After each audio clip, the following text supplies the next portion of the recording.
In this video, I'll guide you through how to find engagement rate in Google Analytics 4. Engagement rate is one of the most important metrics in GA4 because it tells you how many of your sessions are actually meaningful, not just quick visits that bounce away. By the end of this tutorial, you'll know exactly where to find it and how to add it to your reports, so it's always at your fingertips.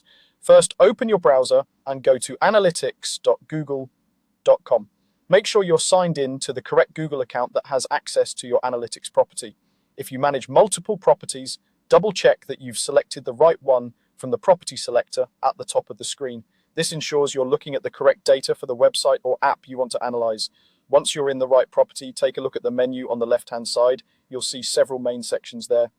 Click on Reports. This is where GA4 groups all of your reporting views, from high-level snapshots to more detailed breakdowns. We're going to start with the overview so you can quickly surface engagement rate without having to build a custom report from scratch. After you click Reports, you'll be taken to the reporting area.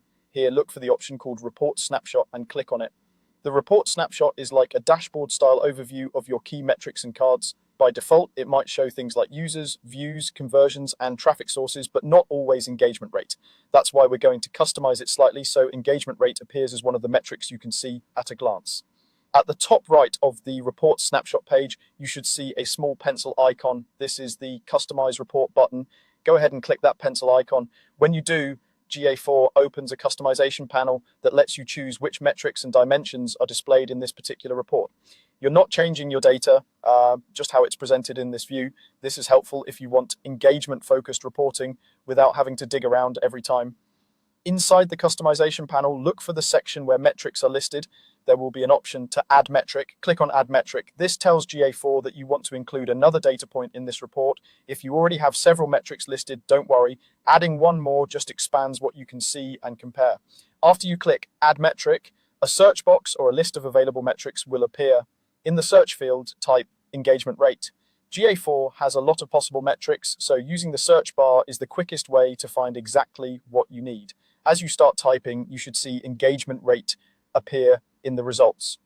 This metric represents the percentage of sessions that meet GA4's criteria for being engaged, such as lasting longer than a certain time, having multiple page views, or triggering a conversion event. When you see engagement rate in the list, click on it to select it. That adds engagement rate to the metrics displayed in your report snapshot. Once it's added, remember to save or apply your changes in the customization panel so the new setup is preserved. From now on, whenever you open your report snapshot, engagement rate will be right there alongside your other key metrics, making it much easier to monitor how effectively your users are interacting with your site or app.